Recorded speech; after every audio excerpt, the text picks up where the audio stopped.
David Beckham should know better. Even with the blessing of Teflon Don Garber, winning an MLS Cup doesn't come easy. Both of Garber's projects, NYCFC and LAFC, learned that by having to go to penalties to secure their trophies. LA Galaxy went to three MLS Cups before finally getting their first. And even after Beckham joined the club, it wasn't until his fifth season with Galaxy that he finally got to lift an MLS Cup. Inter Miami might have put together a golden club with some living legends, but as they learned last year, nothing is guaranteed. And as Belan Greyjoy said in Game of Thrones, no man gives me a crown. I pay the iron price. I will take my crown, for that is who I am. That is who we have always been. The six-time MLS Cup champions take on one of the would-be heirs to the throne. It's Inter Miami versus LA Galaxy. Let's get into it. You're tuned into news across the galaxy, where they talk all things LA Galaxy with the Nag Boys. Let's start nagging. And a good evening to you, wherever you may be, and welcome to News Across the Galaxy, the Midweek Show, coming at you live from the secret underwater Nag Studios, located somewhere in the murky depths of the MLS table. Man, we're down here so deep that the only thing that's surrounding us is like glow-in-the-dark fish, man. I'm your host, Edgar Zuniga, with the Lord of Pupusas on the ones and twos, Bryant Lobos. On tonight's show, we're going to close the door on the Seattle match, go over some MLS news, and preview this Saturday's match between Club Internacional de Fútbol Miami and LA Galaxy. And to help us do all that, coming at us live from a custom excavator at the construction site of Freedom Park, the co-host of Las Garzas CF and occasional co-host of the Battered Herons podcast, Daniel Solano. What's up, fellas? How's it going? I don't know how I could follow any sort of way with that beautiful entrance, both, the prologue and then now that. I mean, unbelievable. My hat's off to you. My hat's off to you. Gracias. Bienvenido, Daniel. Thank you so much for joining us. How you been, good sir? How was your day? Oof. Long day at work, then spent the afternoon with my son, and now get to talk football with you fine fellows. So honestly, the day couldn't be any better. It started off with some sunshine, and it's ending with some football. And never too far is el mate, ¿verdad? Nope, it's right here. Right there. Yeah, there we go. That's what I'm talking about. Before we dive into Inter Miami versus LA Galaxy, though, let's go over some MLS news. And Danielle, you can jump in whenever you want. Obviously, one of the most hot button topics for like the last week or so, and everybody's talking about it, is referee Timothy Ford, who, I do my ref reports, and there's some referees that you mention their name and people start cursing softly under their breath, or they start throwing things. And Tim Ford is one that our buddy Nathan Durek, who covers Vancouver Whitecaps, he said he has said some colorful things about him in the past. And just recently, he mentioned how egregiously unbiased some of the officiating was in the match between Vancouver Whitecaps and LAFC. And then, surprise, surprise, Daniel, as we saw, it turns out that he has a nice kit. He was wearing a nice kit. He was wearing an LAFC kit. I mean, he's been seen at LAFC matches. I mean, it's kind of weird to me that somebody dug this up from his wife's Instagram post. I still feel that's kind of weird, right? But this is the world we live in, social media, and it spread like wildfire. Everybody's like, "What the hell?" And some of the calls he made were really, really like weird. Probably impacted the outcome of the match. What's your take on this? I'm sure you guys have mentioned this too in your pod, right? Absolutely. But I'm not surprised. I mean, we talked about it prior to coming on the air, right? It's CONCACAF. We even talked about in the Leagues Cup how in the Inter Miami game against Necaxa, they had an all Mexican referee group. So it doesn't surprise me at all. What surprises me is that both CONCACAF and Pro continue to support or stand by these acts. And that's what really surprises me, because I would expect for an organization such as Pro, if they see something like this, that they should do something about it, whether it's suspend the referee or fire him altogether or whatever it may be. But there has to be some sort of punishment for, hey, if you're going to support a team, you cannot referee that team's game. Like, come on, there has to be some sort of unbiased within the league. Yeah, absolutely. And I've mentioned in the past that there are also some referees around the league. I think I mentioned our buddy Drew Fisher, who we're going to be talking about later on. He's from Canada. And whenever the Whitecaps play, for some reason, the Whitecaps have a pretty good record with him blowing the whistle. I'm not saying anything, but hey, What about it's it. Toronto and Montreal, It's it. though? Same thing Uh, or no? Same thing. I know he just lets them beat each other up, man. Hockey style. Okay. Well, speaking of the Pacific Northwest, we just found out that midfielder Matias Rojas, former Inter Miami, just signed with Portland Timbers. LA Galaxy already played their 2 matches against Portland this season, but is he somebody that we're gonna have to like really pay attention to in the future, Daniel? It depends. It depends if he stays healthy, right? If he stays healthy, he's definitely a shifty midfielder. Has a very, very good shot with his left foot. He's left-footed. He can also play as a winger. So he's definitely a player that you have to look out for if you're an LA Galaxy fan and you're going to play Portland in the future. If you're any fan of a Western Conference team and you have to play Portland in the playoffs, that's definitely a player that you're going to have to worry about. And there's another player that they signed as well that I forgot to mention, but Felipe Carvalho, former Grêmio from Brazil, former Nacional de Uruguay player, has also been brought in by the Portland Timbers. He's a center midfielder as well. He also formerly played for the New York Red Bulls earlier this season. So a lot of movement in the West Coast over the last 24 to 48 hours, and it's getting really interesting over there, guys. Obviously, another big name is Son Heung-min. We already know about that, or we mentioned how we heard so much about him already. We're a Galaxy pod, but we can't ignore it. Obviously, he's a big name. He's a very likable fella. I know he's going to be pitching. He's going to be throwing out the first pitch at a Dodger game pretty soon, and he's one of those people that you don't have to. I mean, even if you're a baseball fan or you don't really pay attention, he's a big deal. You probably heard about him at some point, especially because the Premier League is so popular here in the States. And meanwhile, Tottenham keep doing Tottenham things, right? Like I mentioned, our buddy Nathan Durrick earlier. He covers the Whitecaps. He's a big Spurs fan, and he messaged me earlier saying, "Hey, look, we're up 2-0," and I'm like, "Hey, just wait for it. Just wait for it." And sure enough, later on, he was dropping some very tasty 4-letter words, and I was like, "I'm sorry, pal. Spurs got a Spurs, man. Sun or no sun, they're still the Spurs. It's just the way they are." Um, but we've been talking so much about Vancouver. Big news for them, not just for them, for MLS in general. Thomas Mueller is in Vancouver. Uh, I Vancouver is such a good team that it's still shocking how they lost that match to Cruz Azul in the CONCACAF Champions Cup. But when you look at the circumstances, you dig a little deeper. You're like, aha, there was some dirty things at play there, and obviously the players weren't feeling up for that match, and we know why. I mean, it's something that if we were a professional podcast on ESPN, we'd just kind of like whisper about it. But we know what happened, Daniel, right? It's like a little bit something with the food, something with the water, and Cruz Azul obviously took advantage of that. And Vancouver Whitecaps, man, they were running all over the place, I guess you could say. Absolutely. No, I mean, it happens every time a MLS team seems to cross the border into Mexico, right? They seem to all of a sudden get some sort of illness or sickness or stomach virus. If I'm not mistaken, it happened in the prior year when Pachuca played the Columbus Crew. The Columbus Crew were not feeling up to it as well.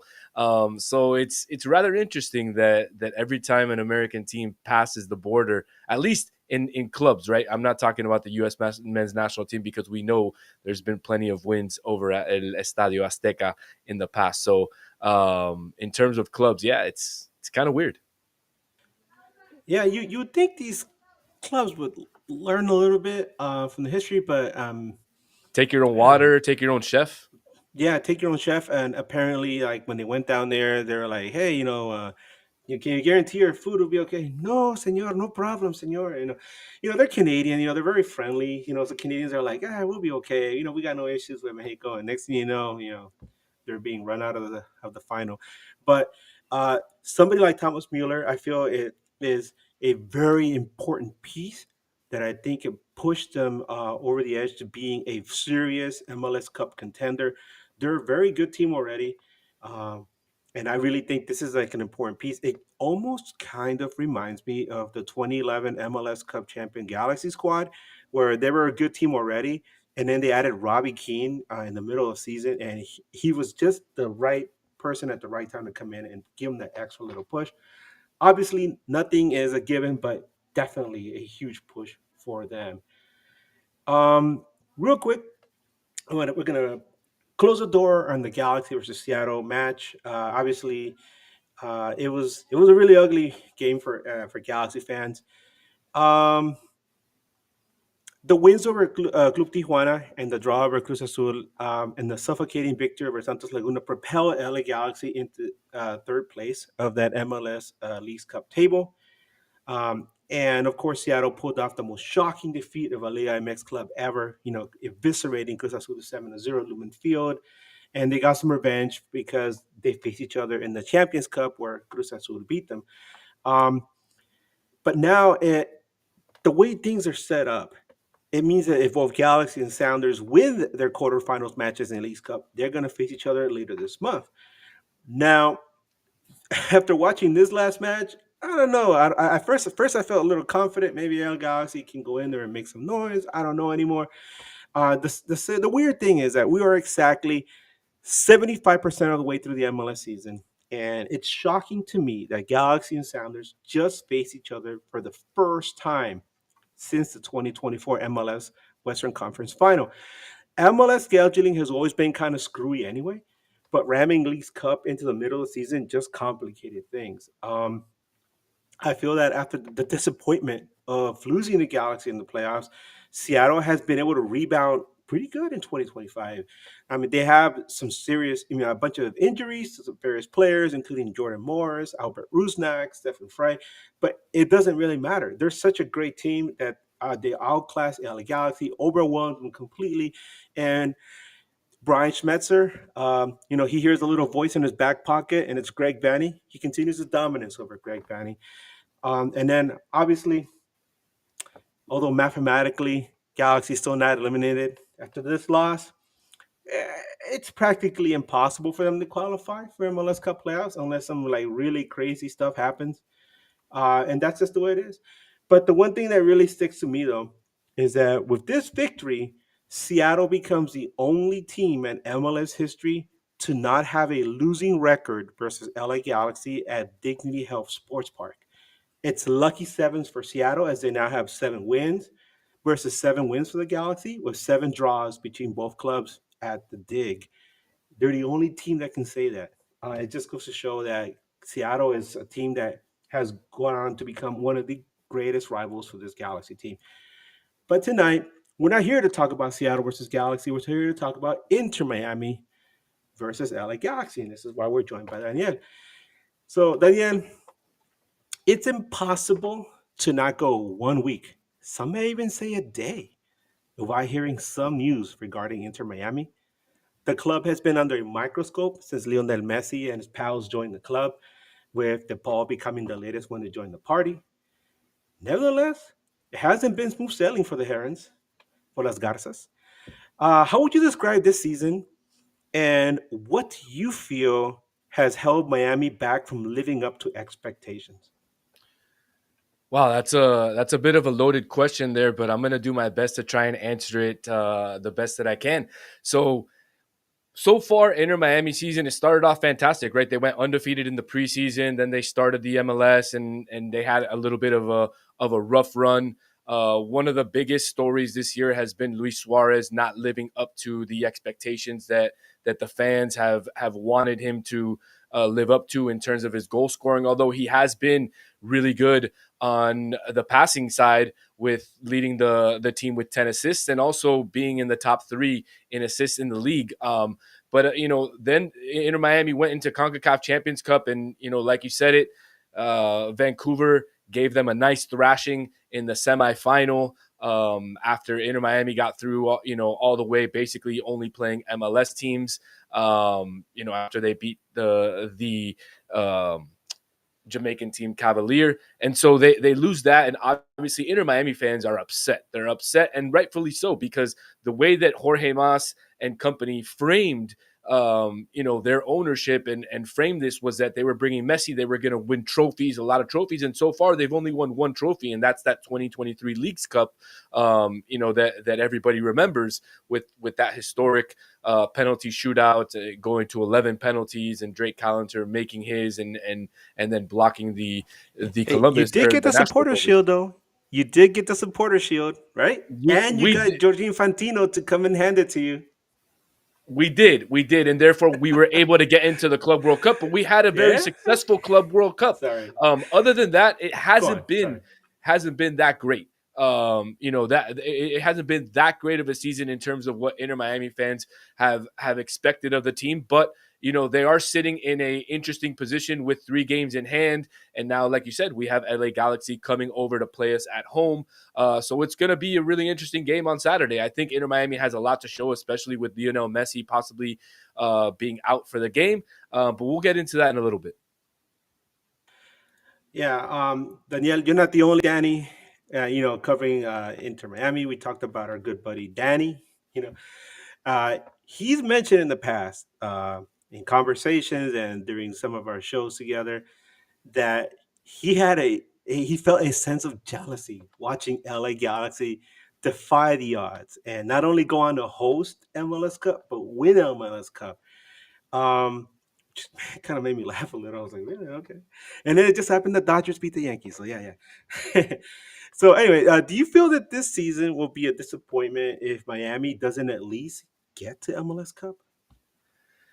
Well, first off, let me start by saying that I was not jealous of you guys. I was actually I respect the run that you went on, and I thought it was fantastic.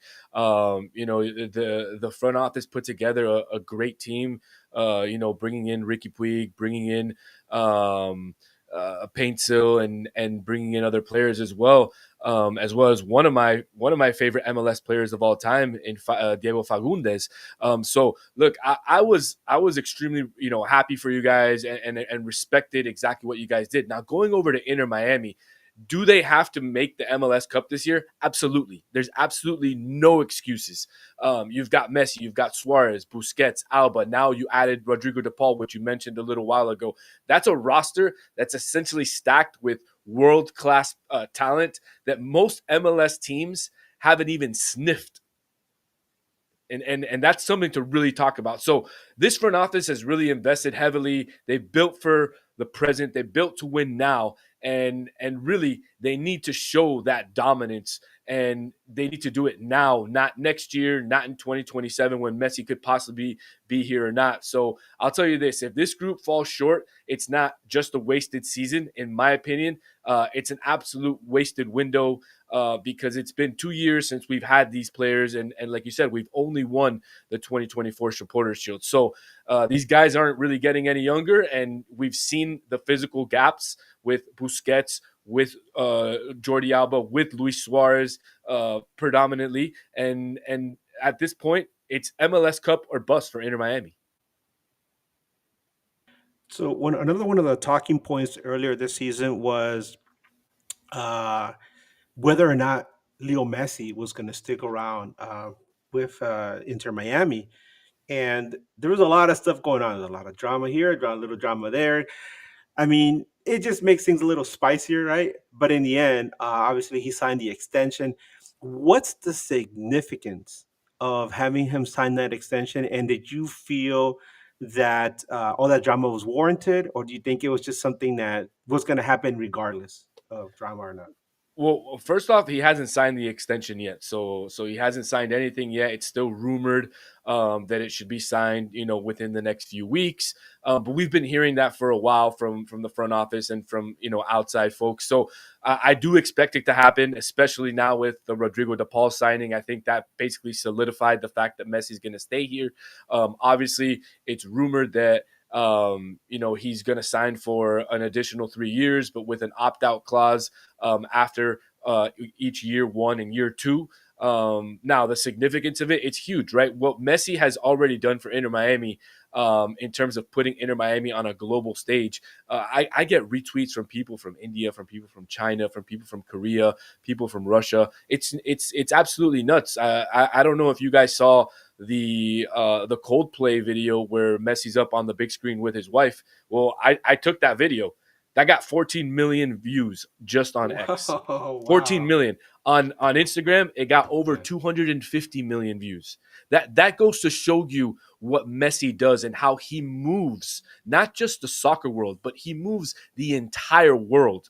He's not just a soccer a prominent soccer athlete. He is an absolute global figure, and having that type of person on your team and in your league only helps it grow. And I know a lot of folks have given a lot of backlash, especially with Messi missing the All-Star game and kind of throwing it out there that Messi doesn't care about this league and all that. But look, I'm here to tell you that he does care about this league. He wants to win this league. Clearly, he's sticking around and he wants to, and he's bringing in more friends because he wants to win. He doesn't want to go out not winning an MLS Cup. So he does care about the league. He does care about winning.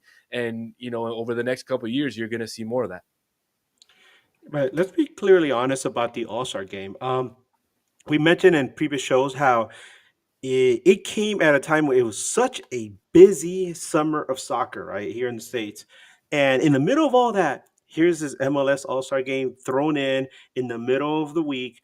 Um, and very little buildup. I mean, you heard a few things. I mean, if you are an MLS sickle like we are, you knew it was coming, right? But to like your casual sports fan, it doesn't have anywhere near the clout of like an NBA or MLB, whatever, even the NHL, Four Nations face-offs, nothing, anything like that. And the fact that they threw it in the middle of the week while players are forced to play games, league games, just 48 hours later, what were they thinking? I know some people, like you said, some people will point at Messi and say, "Well, he doesn't care about the league. He don't want to play in the game." But would you blame him? I mean, look. They just played over the weekend, and then they have this game in the middle of the week, which really has no real significance. And then you have them playing. Some of those guys have to play literally 48 hours later. What were they thinking? It's all because of the League's Cup. I keep going back to that because I'd rather have the U.S. Open Cup. I know, like Danny, the other Danny's like, no, no, no, Edgar. I like the league. No, I like the U.S. Open Cup. I've mentioned many reasons why in the past, but the fact that it's spread out over the course of a season, I think it's much more. It's much easier. It's better for the players, less congestion. Instead, you have this League's Cup, which is crammed in right now at this time of the season, and then you have the MLS All Star Game thrown in there, and ¿y por qué? I mean, what does it do in the end? It doesn't really do much. You get, maybe one or two social media people, doing some funny things, and that's about it. And then, of course, the big news was about Messi, and then around that time, we hear the news about whether or not he's coming back. So yeah, Right, it right. was an unnecessary drama, right?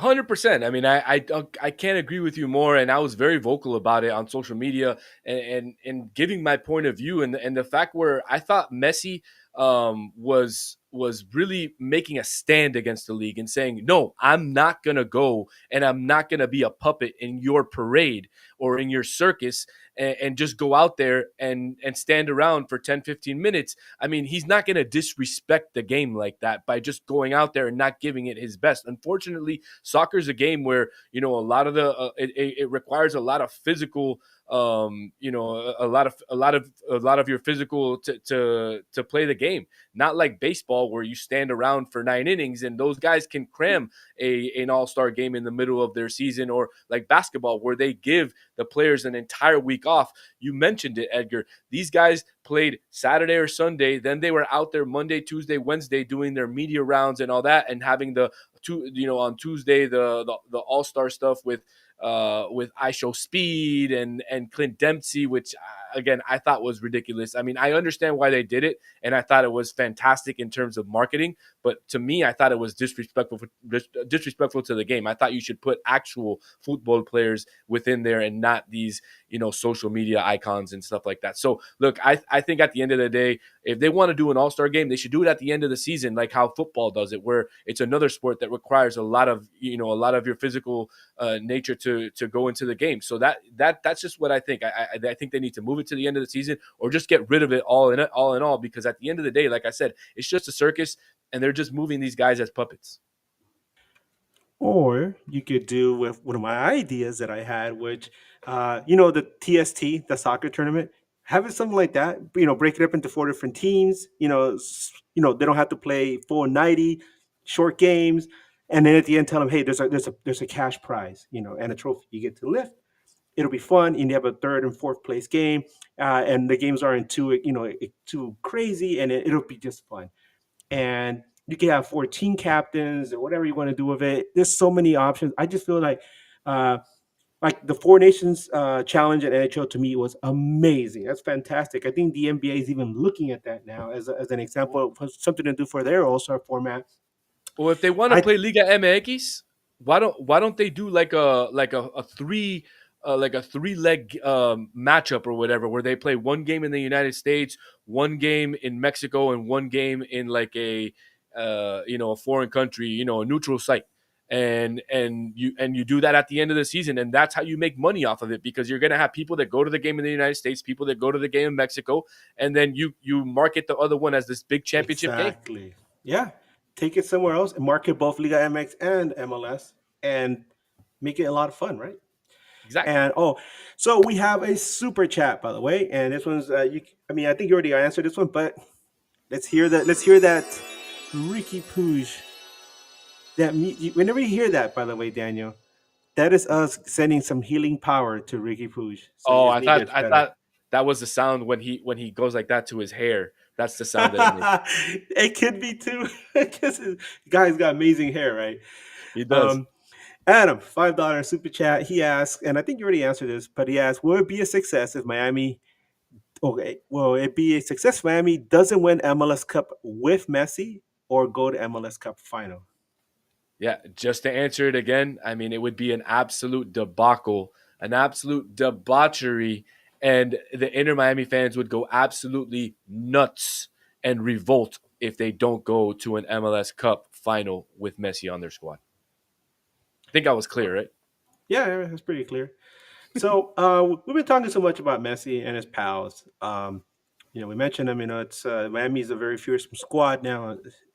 Particularly on paper, right? Because you can be good on paper, but when you have to play the games, that's what matters. And a lot of Galaxy fans have noticed that this season. But aside from Messi and his pals, who do you feel has had the biggest impact for this club in 2025? Now, I'm going to get a lot of heat for this, especially from a lot of folks that follow Inter Miami, but I have to go with I got to go with my heart on this one. It's going to be somebody who has had an up and down season, and that's Maxi Falcon. Lately, he hasn't been at his absolute best, but I'm going to tell you why he's still one of Inter Miami's most important pieces. And really, outside of Messi, no other player on Inter Miami touches the ball more than Maxi Falcon. And he does it at a 92% pass completion rate, which is very high for a player who touches the ball as much as he does. And in addition, he anchors the defense. And most importantly, he's the one that starts their build-up play from the back. If you watch Inter Miami, you're going to notice that the ball usually goes to Ustadi or Rocco Rios Novo, who's ever in the goal, will pass the ball directly out to Maxi Falcon, and then he'll decide whether he gives it to the right back or he gives it to the left center back. So really, everything Miami wants to do playing out from the back flows through Maxi Falcon, and that's why, to me, when he's sharp, the team really connects seamlessly to the midfield. They really get the ball into dangerous areas. But the issue is when he's off, like how he was against Orlando this last Sunday, really the whole structure of the defense is completely off. And so that's why for me he's the most important part of Inter Miami, of the players that's not Messi and friends, because at the end of the day he's the foundation that really holds the shape of the team together, and he's the first step towards getting all the stars into the game.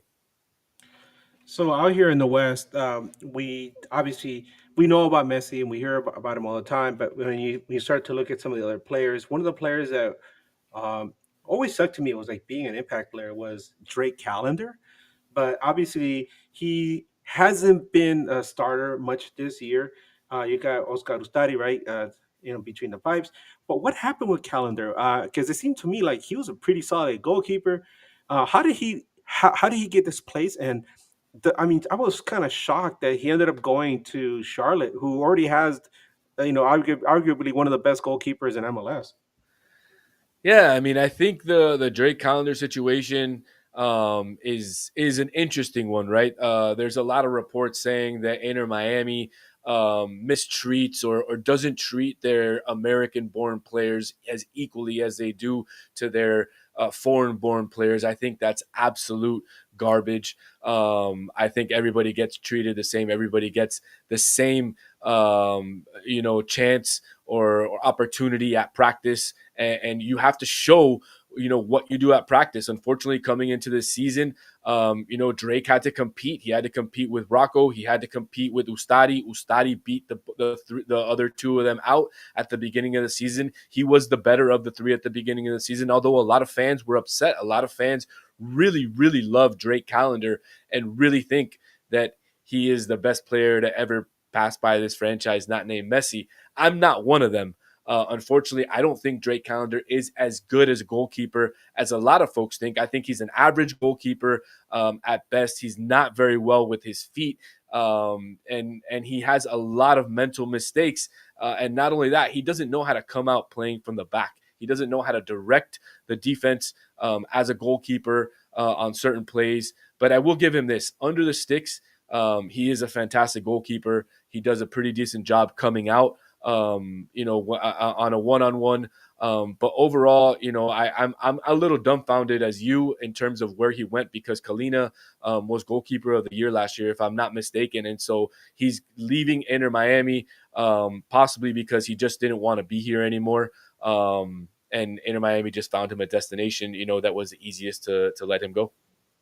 Maybe he went to Charlotte because he heard that every time the team gets a clean sheet, or as they call them, Kalina sheets, the defenders and the goalkeeper all get a bottle of wine from their manager. Did you hear about that, by the way? I didn't. That's actually pretty cool. It But is, that right? but what kind of wine is he buying, like $5 table wine from CVS, or is he getting them like a $150 Camus, or what is it that he's buying them? Because Probably some of that Walmart wine, man. yeah, I don't know. I'm tell him to guessing, step up his game. apparently, I think he gets it from he has a wine cellar, so he probably goes in there and gets some really fine stuff and hands it to his players. But they had so many clean sheets last season. Oh my God, those players are probably having wine parties all off season long. That's probably We why do they're have not playing that well this season. right hangover. Que Hangover. cruda. Oh, we do have another super chat from Adam. Let's hear that healing magic and Ricky stroking his hair. Adam, thank you so much for the super chat. Yeah, $2 super chat. He asks, does Inter Miami have a good academy? That's an interesting question. So the short answer is yes, they do have a good academy. I'm friends with the person who runs the academy. He used to be my coach when I was playing youth soccer. He's a good coach. He's a tough coach. And from what I see in terms of the games that I've seen of those youth players, they play a very interesting brand of football. Inter Miami too is having an up and down season. I got to see them in the U.S. Open Cup. Unfortunately, they crashed out early, but they have a lot of interesting players. Sebastian Saja, who is Sebastian Saja's son, who plays on the team. He's a forward. I believe he's leading the team in goals. And they have a lot of young players who I think could possibly make an impact on the first team in the coming seasons. So let's shift the conversation a little bit, and let's go back to Leagues Cup for a bit because you mentioned that Inter Miami has won this tournament in the past in 2023. Um, Obviously, Inter Miami is one of the teams that made it along with LA Galaxy into the quarterfinals of Leagues Cup. Um, is there pressure right now for Inter Miami to push for a trophy in this tournament? There's no doubt, no doubt. There's pressure. When you've constructed the roster that Jorge Mas and company have constructed, there's always going to be that pressure. When you have the greatest player of all time on your team, there's always going to be pressure. So I think Inter Miami has pressure in every single tournament they play in, and realistically, they had and this is no disrespect to the Liga MX teams that they played, but they had an easier road to get to where they're at than other teams did. And really now it comes down to playing against Tigres and then possibly a matchup with Toluca or another matchup with Orlando City, this time with Inter Miami hosting. So I think Inter Miami has a very tough road ahead of them, especially knowing that Messi is going to be coming back from injury. So look, again, they play Tigres, who is a very, very tough side, a very well coached side. But I think that if Inter Miami can recuperate their players, I think they have the pieces in place to make some noise in this tournament and possibly make the final and win it all. By the way, I found it really fascinating. Something to point out. One of my buddies named Sergio, he pointed this out to me. He said, he pretty much he was like, what were the chances that the four MLS teams that advanced to the Leagues Cup quarterfinals played each other this past weekend? Orlando versus Miami and Galaxy versus Seattle. And on top of that, there were four. The winning team scored 4 goals in both games. That And is like whoa. it would be crazy if we all won and faced each other in the semifinals. Hey, that'd be great too. But I'm just saying, I just thought it was kind of like spooky. Like, oh my god, these four teams play each other. What are the chances, right? And then both Miami and Galaxy lost. By giving up 4 goals. It was like, dear God, Right. what's going on here? Some brujeria. Crazy. Oh my goodness. So let's get into this match. Table positions. Miami currently sixth place in the East, ninth overall in Major League Soccer. Galaxy obviously last place in the West, last place overall in MLS with a firm grip on that wooden spoon. But at least we have a game in hand over DC United and CF Montreal, who are directly above LA Galaxy. Um, and speaking of records, Daniel, this is something maybe you could address. Miami, they're only 2 or 3 bad results away from possibly falling out of the playoffs. Is that a legitimate concern or is that unthinkable right now? No, no, no. That's not a legitimate concern. I think Inter Miami is basically assured a playoff position as long as nothing goes wrong. Right, as long as as Messi doesn't have a season-ending injury or one of the other key players doesn't have a season-ending injury, I think Inter Miami is basically assured a spot. Remember, like I said, they have 3 games in hand. So yes, they could have a couple of bad results, but the schedule gets a lot easier come September, October. I believe they get DC United a couple times. They get Atlanta, teams who unfortunately aren't having the best of seasons. But for Inter Miami, that'll be a good time to face these teams because it'll be a nice tune-up as you get ready for the playoffs. And again, I think it's unthinkable. I don't think it's going to happen. Hey, stranger things have happened. Look at our season, right? By the way, what do you think about that? I know I asked a lot of people about a third of the way through the season. Some of our guests, I was like, "What do you think about what's going on with us?" Because we couldn't figure it out. Right? We were like, is it because we lost these players because of the MLS cap? Is it because we have all these young players that are still trying to mold with the team? Is it because we had some injuries? At one point, we had 7 of 11 players from the starting lineup that were injured. By the way, so but it got to a point where like everybody was healthy except for Ricky Puig, and they still couldn't figure it out. From your point of view over there, what were you thinking watching this Galaxy team just go completely off the rails? I'm completely shocked. I honestly didn't think that you guys were going to completely go off the rails like you did, but I think it has a lot to do with what Don Garber and what this league is built on, right? It's built on parity. They don't want to have these super teams, and I think that's I'm completely against that. I love having super teams. I would love to have three, four, five super teams that your team is attaining. You play them, you beat them, and for you, that's like winning the Super Bowl. I mean, to me, that's how you build a sport. That's how you build real fandom, not just handing out participation trophies, not just letting 18 teams out of 30. So that's three-fourths of the league essentially gets into the playoffs. I mean, that's ridiculous. What are you doing? What are you trying to show? People, you're just trying to make more money. That's all you're trying to do by allowing more these teams into the playoffs. The fact that they even have playoffs, let's not even get started. We could have a whole show about that, but I guess you can see which way of the way I'm leaning here in terms of how I support MLS and what things I like and what things I don't. Hey, but then we wouldn't have that amazing story of Atlanta knocking out Miami in the playoffs. Oh no, that Cinderella run.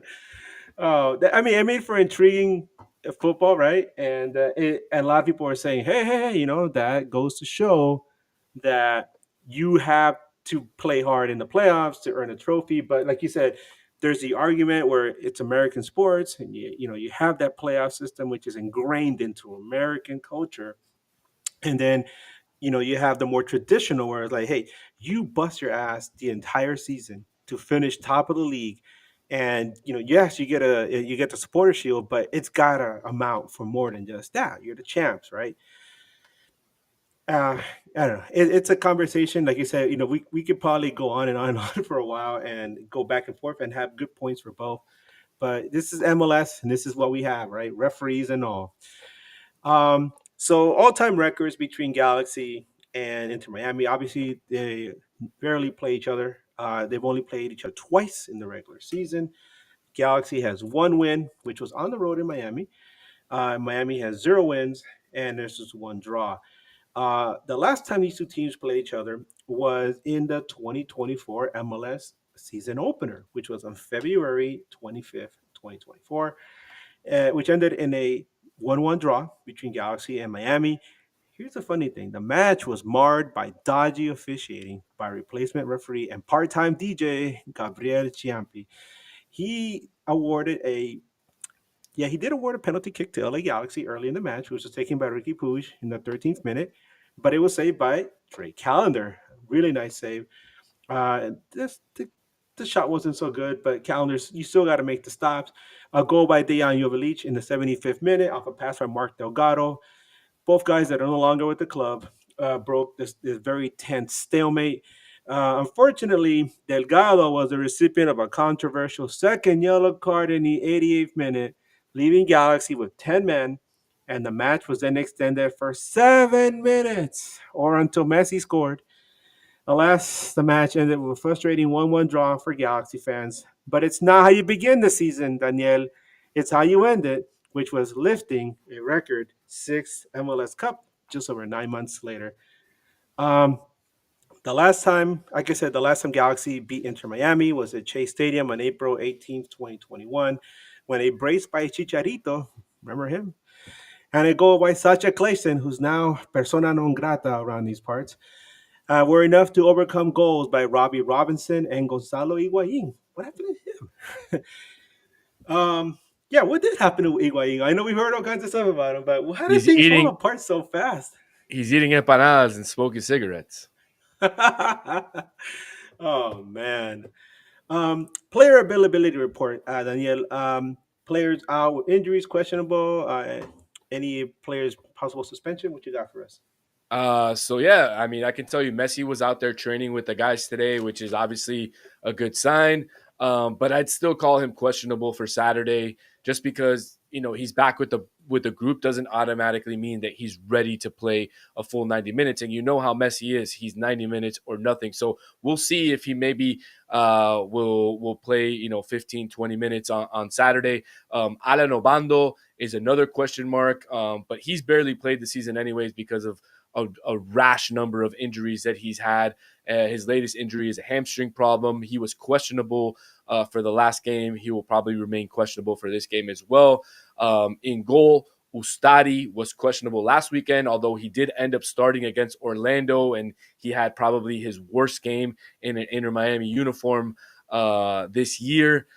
So to me now, the big question is not whether it's if he's available, it's whether is he going to start or not, because now it becomes a question for Mascherano.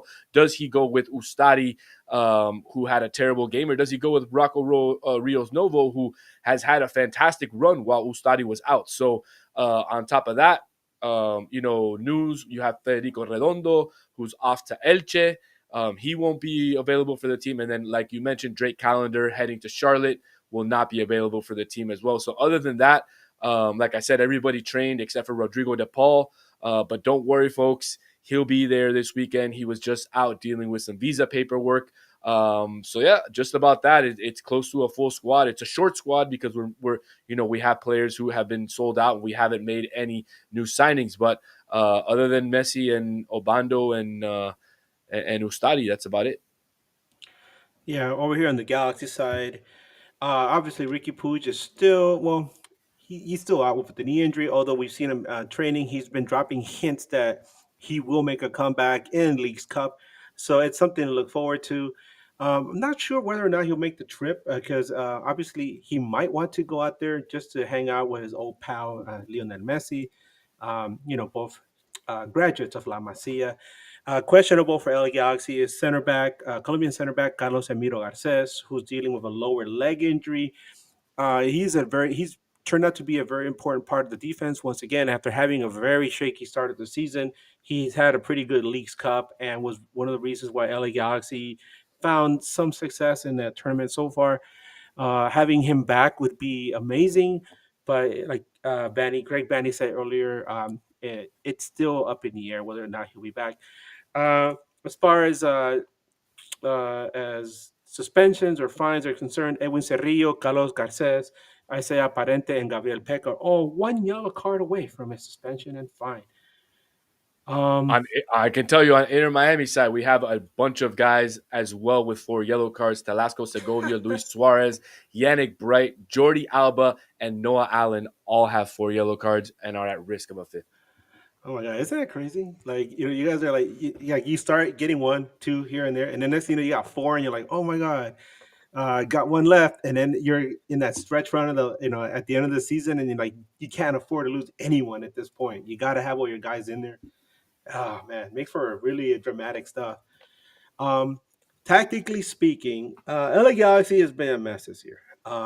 Very few strengths. The team still has some strength as far as shooting from direct free kicks, mostly because of Diego Fagundes and Marco Royce.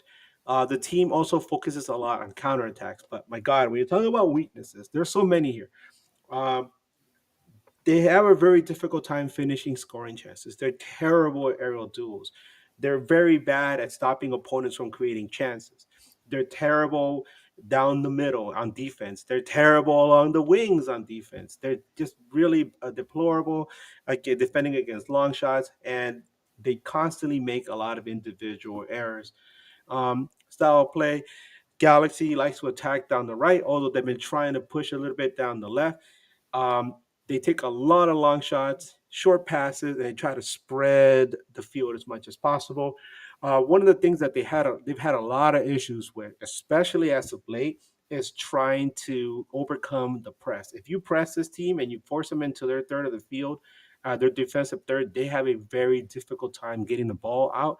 And it's been one of the reasons why the L Galaxy has had a difficult time against Seattle.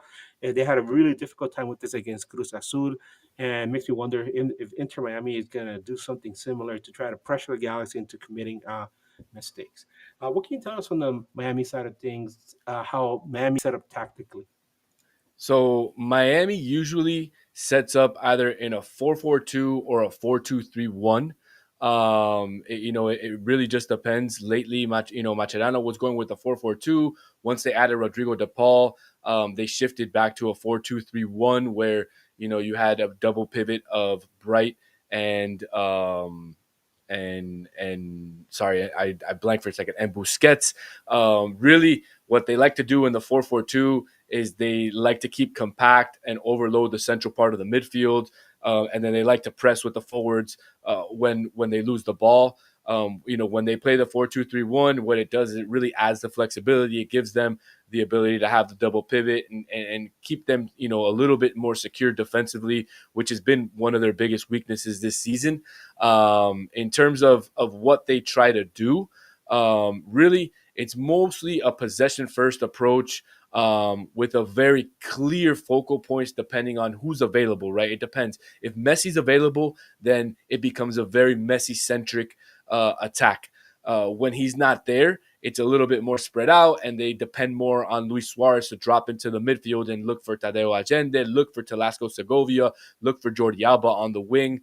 In terms of where they like to attack, they love to attack on the left side using Jordi Alba, using Telasco Segovia and his great tactics. When they attack on the right hand side, it's usually a long ball to Tadeo Allende, or it's Suarez putting a through ball. Luckily for you guys, Tadeo Allende is not very good at stopping the ball or dribbling it. So if he's not right in front of the goal, 9 times out of 10 he's probably gonna miss. So that's good news for you guys. In terms of our weaknesses, I can tell you Inter Miami's weaknesses is their over reliance on Messi. We've talked about, we just talked about it. They have a very Messi centric attack.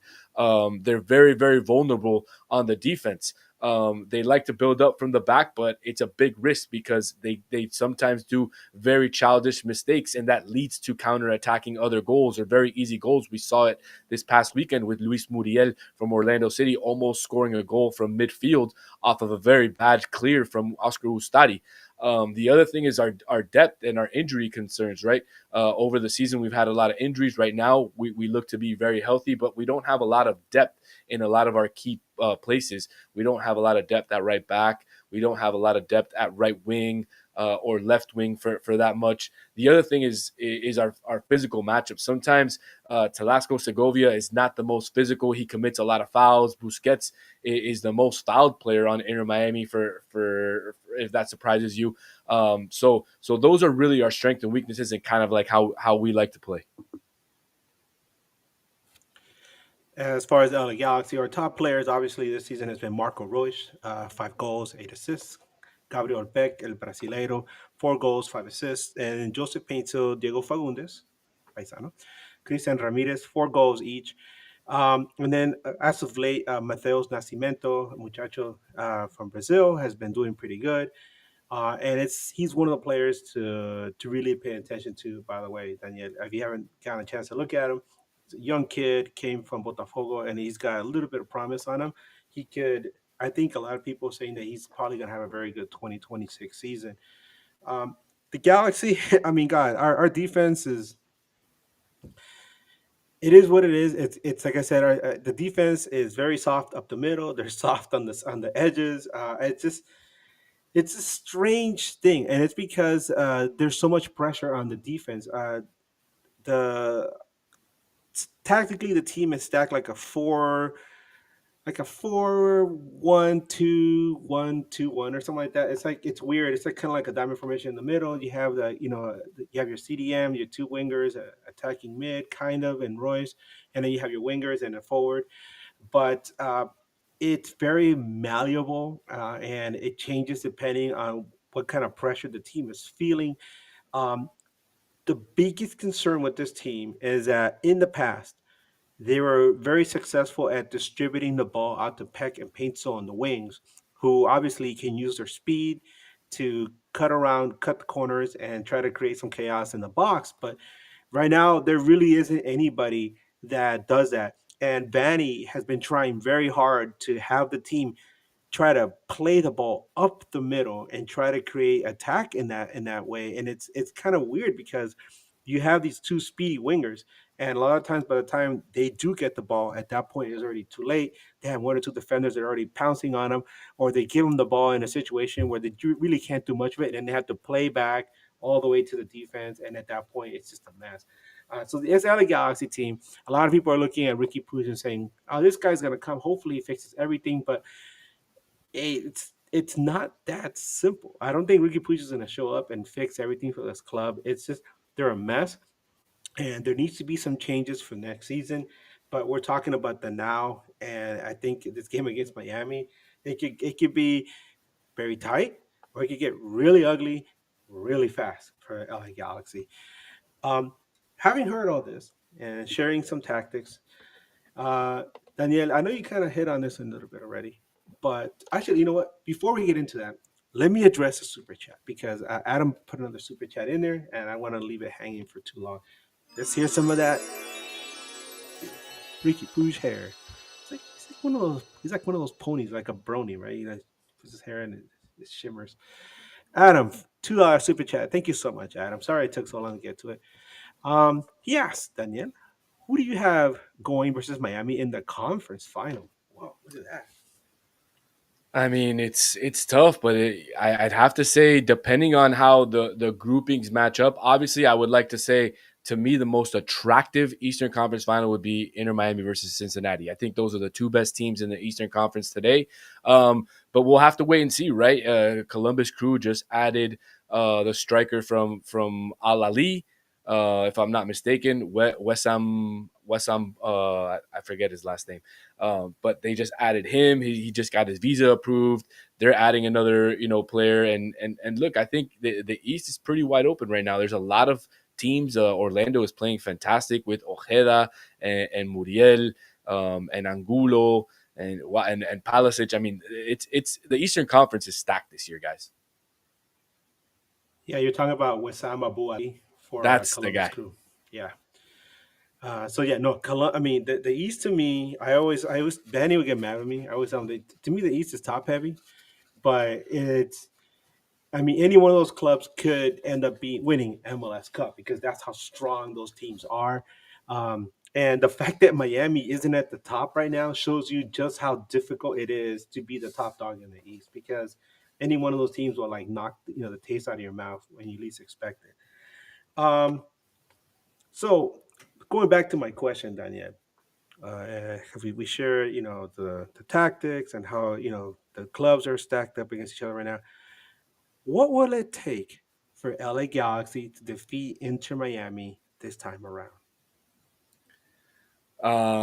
Well, I think basically we have the referee in place to do that, if I'm not mistaken. And I think you gave this stat to me before we went on the air, but Inter Miami is essentially undefeated with Drew Fisher as the referee. So if that's the case, I think it's basically won. But no, in all seriousness, I think Inter Miami is going to need another really good performance from Luis Suarez. They're going to need Rodrigo De Paul to continue to be El Motorcito in the middle. They're going to need their defense to step up, and they're going to need a much better game from Ustadi if he's going to indeed be the starter or whoever the goalkeeper is. Because, like I said, our defense is a very big weakness. We're going to give up a lot of shots. We've done it many times this season, and if the defense doesn't step up, then our goalie's going to need to step up. So it's going to take a lot for Inter Miami to win a full team effort, but I expect nothing less. So you mentioned the referee. Let's get into the ref report because it's something I've been doing for a while, and it's kind of like reading the tea leaves, right? People are saying, "Oh, there's nothing to it, Edgar. You're just looking at random statistics." But no, no, no, no. There is a pattern there, and the guy we're having in this match is my God. Is the demon incarnate. If you're a Galaxy fan, I mean, this guy is a demon. So, fellow MLS sickos, here is your pro ref assignments for Saturday's match between Inter Miami and LA Galaxy. Referee, we have Drew Fisher, and then a bunch of other assistants. But my God, at VAR, another guy that Galaxy fans shake when they hear about his name is Kevin Stott. Um, but back to Fisher. Fisher is a FIFA sanctioned referee. He has refereed in the Olympics, the Club World Cup, the CONCACAF World Cup qualifiers and tournaments, including the Gold Cup, Nations League. He's refereed in the Campeones Cup, the Canadian Premier League, the Canadian Championship, the North American Soccer League, NASL, the Chinese Super League, and one FIFA friendly. He was the 2024 MLS Referee of the Year. Since 2012, he has refereed in 213 regular season matches, nine of those with Inter Miami, for a record of 8 wins, 1 draw, 0 losses, with 5 wins, 0 draws, 0 losses at home. This guy, since 2012, has 21 matches with LA Galaxy for a whopping total of 2 wins, 6 draws, and 13 losses, with both of those wins coming on the road, in addition to 5 draws and 8 losses away from the dig. Fisher's last LA Galaxy match was that 2-2 draw with LAFC at home on May 18th, 2025. He handed out 2 yellows to LA Galaxy, 3 to LAFC. His last Inter Miami match was a 3-3 draw with Philadelphia Union away on May 24th, 2025. He handed out 4 yellows to Philly and 3 to Miami. The last time LA Galaxy won a regular season match with Fisher in charge was a 3-1 win versus Houston Dynamo away on October 9th, 2022. And then you're going to have to go all the way back to 2014 for the Galaxy's only other win with him, which was a 3-0 win away versus Chivas USA. And like I said, in case you missed it, in 9 matches, Inter Miami has never lost with Fisher as referee. This is going to be Fisher's 16th MLS match of 2025. So far, he has handed out 61 yellows, but 0 reds. But 61 yellows for an average of 4.07 per game. He has awarded 6 penalty kicks. And if the name still isn't resonating enough, he was the referee in the 2024 Western Conference Finals, which was a rare victory for Galaxy with him in charge. Well, Daniel, like you said, this game is over, right? It's already cooked. I mean, this guy already seasoned it, and ya le echó la parrilla, and ya está todo hecho. 100%. You're the one that set the fire up. You put the fire ready for. I mean, you threw out all the stats like they were fire. Boom, put all the logs out there with all your stats and basically said, "Hey, Daniel, just light the campfire up because it's over. We're roasting marshmallows." That's essentially what you told me. So if you're gonna tell me that, I'm gonna give you a prediction. It's gonna be 3-1. You know? 3-1. You're so gracious that we scored a goal. Inter Okay. Miami gives up a goal in every single game. Don't worry. Oh, That's like okay. That if you have people that watch your show that are betting people, definitely and again, don't come at me if this loses, but I'm just saying if you go back and look at the stats, Inter Miami has given up at least a goal in I think almost every single game this season. Maybe only like 4 or 5 games they didn't give up a goal. well, that gives me a little bit of hope, but not too much. LA Galaxy, I don't feel are going to win they're not going to win any more road matches this season, and this is just another example of why they're going to lose a game against Miami. Um, this will be the first time I think in Galaxy history that they go without winning a match on the road, which is just fascinating to me. Um, but here we go. Prediction. My God, this could get really ugly really fast. It's really weird because both teams just came off really ugly losses. So, but I think Miami is trying to make a statement, especially against the MLS Cup champions. So, I'll have to agree with you. I'll say 3-1. You kind of talked me into it, like when you said that Miami always gives up a goal. Okay, it'll be 3-1. Inter Miami. I don't see LA Galaxy winning this game anyway at all. Watch, they're gonna end up winning somehow, and I'm gonna look at this on Monday and be like, "What the hell?" Right? But that's the kind of season we've had. It's just I don't know. It's unspeakable. It's just been really weird. Um, but yeah, that just brings us to the end of the show because I'm already getting sad about this game. Inter Miami is gonna have a nice little barbecue after this match. With Drew Fisher, being the one there, like to cooking up parrilla and everything. He's invited to. He's invited right to the parrilla. Oh, every time, every time.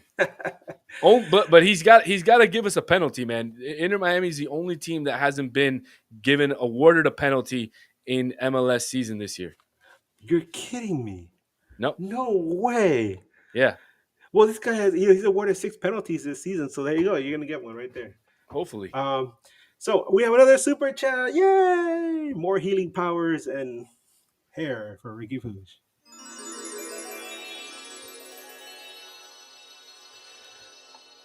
Adam asks, do you guys feel this MLS Cup champion will be the first in their franchise history? Interesting question. Yeah, it will be, right? Yeah. I'm gonna say whoever the champion is this year, it'll be the first time they win the cup. Yes. Yeah, because LA Galaxy is definitely not going for the seventh this year. But it'll be interesting to see a new club win the MLS Cup, and obviously Miami is one of the teams that's favored to do so. Um, is there a particular team that you would like to face coming out of the West? Have you looked at that yet? Honestly, I'd prefer to face Vancouver again. Whoa! Wow, that would be awesome, right? A little bit of Messi revenge versus there. Mueller. Oh man, look at that. Yeah, I think Vancouver is a team that's going to be making a lot of noise out of the West. Obviously, LAFC just got Son, and I think that he's going to be a huge roadblock for them in the playoffs. And then, of course, we got to speak about San Diego with Dreyer, what he's doing with that club. It's amazing how all these expansion teams are coming into the league and they're like immediately, successful.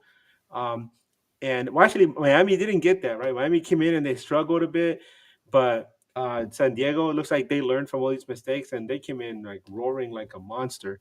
Well, they signed fantastic DPs, with Oh yeah, Dreyer, with Chucky Lozano. So they have really good DPs. When Inter Miami first came in, their DPs were Matias Pellegrino, Julian Carranza.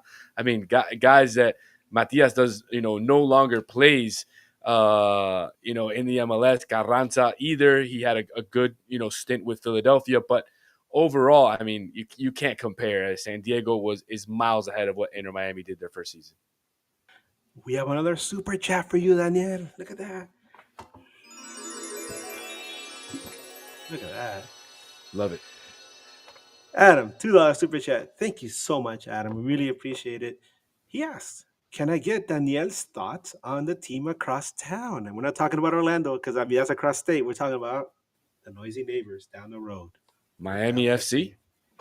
LAFC. LAFC. I mean, look, I think what they did bringing in Sun was absolutely historic, right? Now we have to wait and see what they do with Buanga. If they keep Buanga, then I think what they've done is they've assembled one of the deadliest attacks in MLS history. With the speed that you're going to have on both flanks, it's going to be absolutely insane. Now, if Buanga leaves, that's going to leave a hole for them, and I think that's going to be too much for them to have to come back from. So it's going to be important to see what happens over the next over the next 7 days. We have a week left in the transfer window, so let's hold out hope that they get rid of Buanga and they're not as deadly as I think they'll be. Now, even LAFC fans will admit that Boanga scores many of his goals from the spot. And I thought it was kind of strange that he didn't let Son take this shot. Instead, he's like, I'll take it. Do Well, you I thought think it that was was nice that Son told him it was okay to take it right? I because he mean, was the one that got fouled. yeah, exactly. That's what I'm saying. That was kind of strange, no? Do you think? I mean, if I was, I don't know. I mean, this is who I am. If it was me, I would be like, hey, buddy, you just joined the club. Take your shot. Make your mark, right, in your debut. But Bonga's like, no, it's gotta be me, right? Well, Gotta pad my stats. I don't know if he did a Ronaldo if he did a Ronaldo there where he had to be the one to score. If it was more so a show of class from Son, right, in giving him the penalty and showing a little bit of respect and saying, hey, I'm the new guy in town. You're the goal scorer here. Go ahead and tie the game for us. So maybe I look at it as a glass half full kind of guy. You look at it as a glass half empty. Halfway, we'll get there. Yeah, there you go. And in the end, they ended up winning their game anyways, and we don't care here in LA, right, Galaxy. Um, Now, as far as Galaxy is concerned, obviously, next up after the Miami match is our quarterfinals match versus Club de Fútbol Pachuca in Leagues Cup a week from today. Daniel, who do you guys face in the Leagues Cup? Tigres. Tigres. Oh, it's a tough team, man. Good luck with that. I don't know how I feel about Pachuca, but Galaxy has had some issues with them in the past. I still remember seeing LA Galaxy just completely just bottle a penalty kick shootout versus them in the Super League. I don't know if you remember that, the old Super League. I do. Yeah. Oh my God, that was terrible. Donovan just completely choked on those. But yeah, we're gonna face Pachuca again, and I've looked around people. There is not an English language Pachuca podcast, and I don't even know if they have a Spanish one. But we're gonna try and figure out something to get some information regarding that match as a preview. But as far as Miami is concerned, we had our good buddy Daniel visit us today. Thank you so much, Daniel. Can you put out your socials, by the way? Absolutely. And first of all, I want to say a big thanks to you guys for having me on for the first time. It was an absolute blast. And like you said, if you guys want more breaking news, hot takes, or unapologetic Inter Miami talk, you can follow me everywhere at Dice El Dani. Trust me, once you follow me, you're going to want to stick around. Well, and if any Miami fans want to follow me, I've been covering MLS for 27 years now, and I don't just cover Galaxy. I always talk about different MLS squads, and sometimes you'll see me talking about Doctor Who, pro wrestling, all kinds of random things. I'm just a jack of all trades, but yeah, I love MLS. To me, MLS is like a family, and so if you guys want to follow me for more MLS content, go ahead. You guys follow me as Edgar Nags on Twitter, Instagram, and also on Blue Sky. On Instagram, it's a little bit different than my other content because I interview fans, not just Galaxy fans, but fans from other teams and people that visit LA Galaxy from other countries. Also, interview them, and it's really fascinating how they view not just LA Galaxy but MLS in general, and they share their thoughts on my Instagram page. So drop a follow if you can. But for now, from me and Bryant and the rest of the News Across the Galaxy crew, we thank you once again for hanging out with us tonight. Daniel, thank you so much for joining us tonight. Fue todo un placer tenerte en este episodio. Saludos a todos nuestros amigos bilingües que entienden lo que estamos diciendo ahorita. Thank you all so much for joining us. And as we always say on News Across the Galaxy, keep on nagging. But for me, to everyone, Wu-Tang for life. Let's go. You're tuned into news across the galaxy where they talk on